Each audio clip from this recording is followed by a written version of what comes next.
How's it? This is Cameron, and this is chapter 6 of Walking the Coastline of South Africa, days 32 to 36. I started off at La Mercy, where I had previously walked to with my girlfriend. So we had spent the week together, and then after that she had left to go back to work in Joburg, and I continued the walk. So I started in La Mercy and just continued walking from there. I'm not going to show you really what my girlfriend and I did, but it was really nice seeing her again, especially after all the time we had spent apart. It had been about a month since I had previously seen her.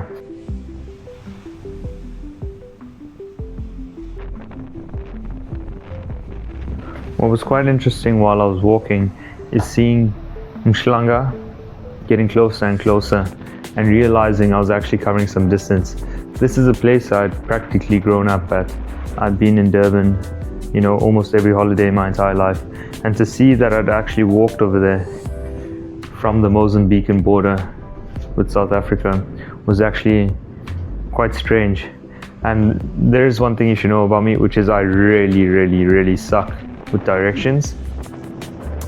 And now, since I've been walking, I've been managing to place things, because before we would just drive up and down, north and south, east and west, and I didn't really get a feeling for what was going on. Now, because I'm going in a certain direction, I know what's what and where's where. As I was passing Umhlanga, I realized that I had family in the area that I hadn't seen in quite some time. So I called them, and thankfully they were willing to meet up with me. So I was walking, and I'd given them an estimated time by when I would be there, but I hadn't really realized how fit I had gotten, and so I actually got there a lot earlier than the time I had given them. I decided to go to the Whale Pier and spend some time over there, take some photos, do a little bit of the touristy stuff, and get this right, turns out that this is actually the most beautiful pier in the world. I did not know that. Then my family came through and we all had a really nice lunch together. After that, I continued walking, but then the wind started to pick up, and the problem was I had shorts and I did not have my big bag because one of my other family members was keeping it for me, so I was just using a day bag. And so this sand stung my legs. Eventually, after walking through the sand, blasting my legs for about an hour or two, I couldn't handle it and decided to call it for the day. I really hoped it would not be as windy the next day. I was dropped off where I'd stopped yesterday and headed back to the beach. I was a bit nervous while walking this section because you can't really see it in these videos, but as I was walking I came across so many homeless camps. There were so many paras over there. Eventually, I managed to get to the river just by Blue Lagoon, and I was planning to cross over Blue Lagoon and walk all the way to Point Beach.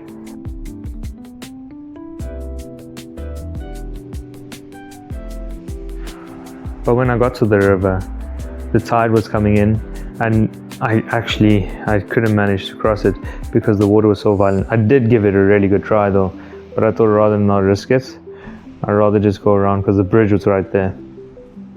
Little did I know that was probably the best decision, because as I was walking, I stumbled upon this nature reserve, the Beachwood Mangroves nature reserve. I didn't honestly know that this existed.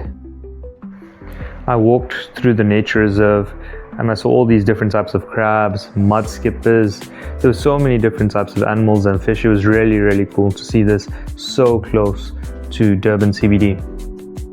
What was also really cool is that I think they're only open on certain days at certain times, but today they were open because it was actually World Mangrove Day. So I had no idea that there was a World Mangrove Day, but this was today. So there were a lot of info sessions and a lot of conservation efforts. It was actually a really big thing. So it was quite interesting going and seeing all of that. After listening to some of the lectures, I got a bit bored, so I decided to head back, and I still needed to cross the bridge. So So I headed up, but then I needed to go a roundabout way, so I decided to just be, a bit ratchet and go through. I ended up crossing the bridge and going to the other side, to Blue Lagoon. As a young boy, I'd often come to Blue Lagoon with my family, especially during the evenings, and we would get corn, and it would be like a nice activity. Things there have changed so much, especially the prices, but I got some corn, I got some figs and boar, and I got some chai, so I was quite content. After that, I was picked up and I went to a kata where I managed to have a veg biryani, which is something I'd really been looking forward to.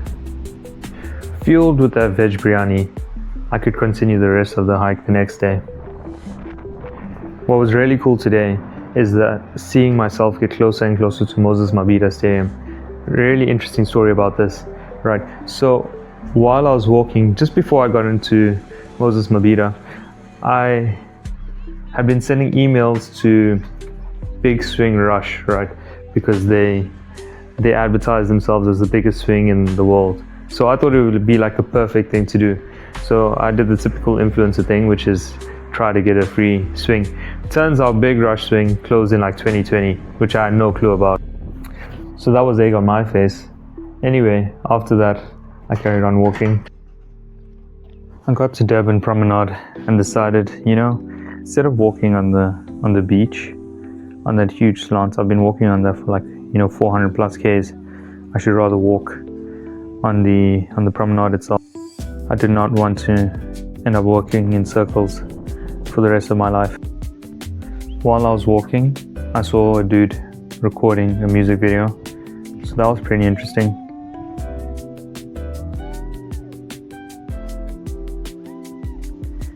Eventually I got to Umhlanga Marine World and just walked past.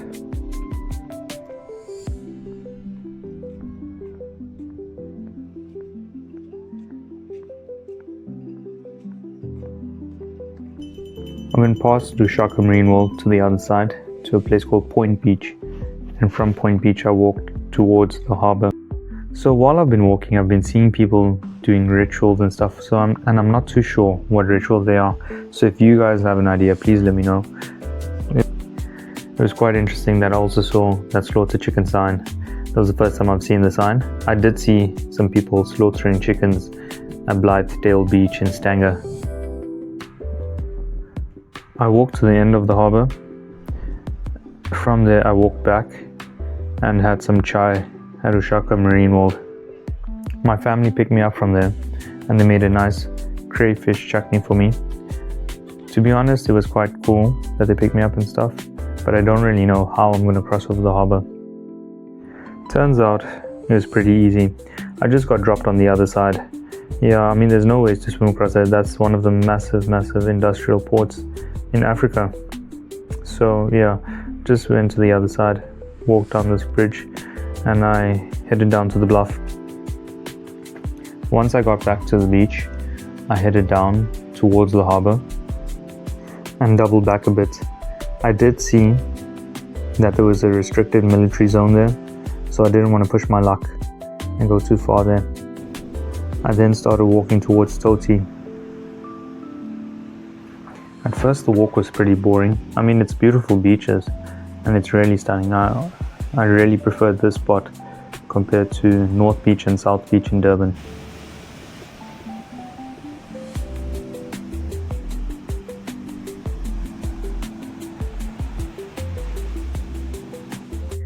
I also saw some dolphins playing in the water.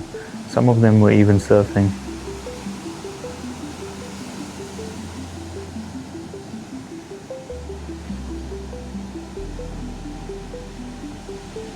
As I was walking, I was really impressed by the condition of the beaches, how well they were maintained, and all of these info boards that I saw at Treasure Beach.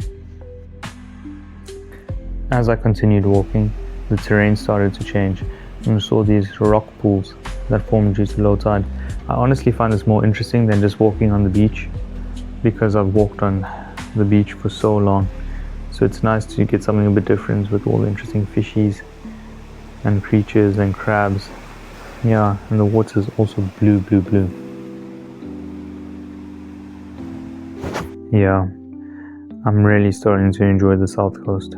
There were so many cool things around, and all of these pools that there was no one there. As I continued walking, I started to see more and more dirt, which was a bit unfortunate because this walk was super stunning, and then there was a lot of litter. It really soured the experience.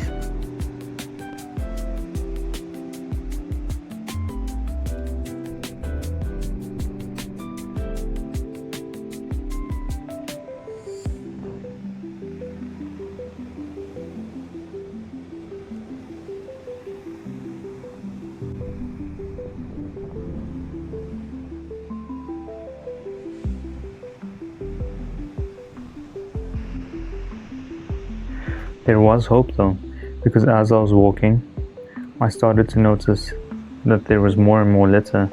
But then as soon as I got to a certain point, I started to notice these white bags. It turns out that there was an NGO doing some good work, the Litter Boom project. So those two guys had picked up a lot of litter and left it over there, and then they were just waiting for the truck to come and pick it up. I continued walking, and this is the channel that heads off from Saprif. So yeah, I just crossed it and then continued walking.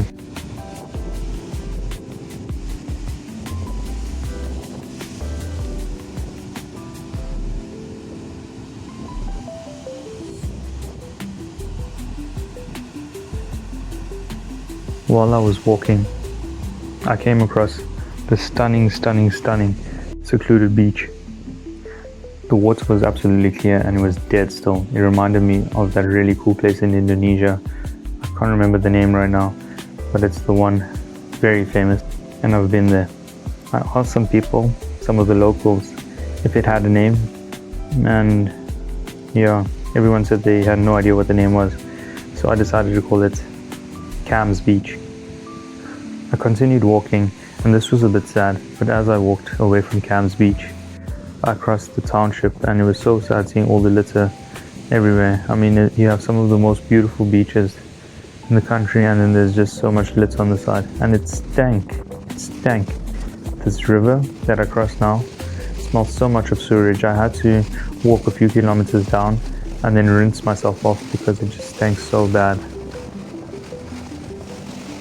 Thankfully, I had connections in Toti, so they picked me up from there, and then I stayed with them for a few days.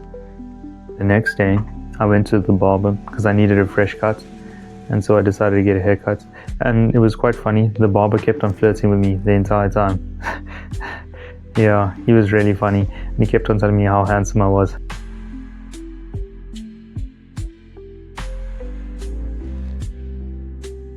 I then continued walking, and honestly, I tried to see if I could go paragliding with someone, but no one wanted to take me, so that was a bit annoying. I don't have the paragliding gear, so it would have been nice to go paragliding on the South Coast. There were so many guys, and it seemed like they were all having such fun. Maybe that's a bit entitled, but you can let me know in the comments below. I continued walking, and you know what, this was like a Thursday or something. So as I continued walking, I started to see all of these fishermen. So I thought to myself, what the heck? Why are there so many unemployed people? What are they all doing? Anyway, I got to this point, and you can't really see it over here, but some of the waves were crashing onto it, and there was no way to cross it without getting my shoes wet. So I decided to do a quick time event for the memes, and I tried to time it, which I actually managed to do perfectly.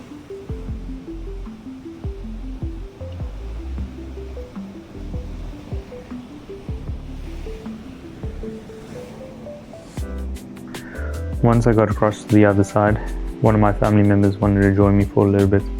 So she and I walked for a little bit before we headed back to her house, and I had dinner with her and her mom.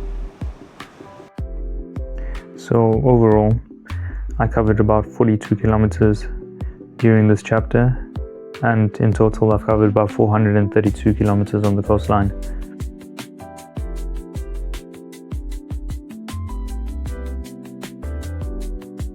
Please subscribe if you like to catch the episodes as they drop.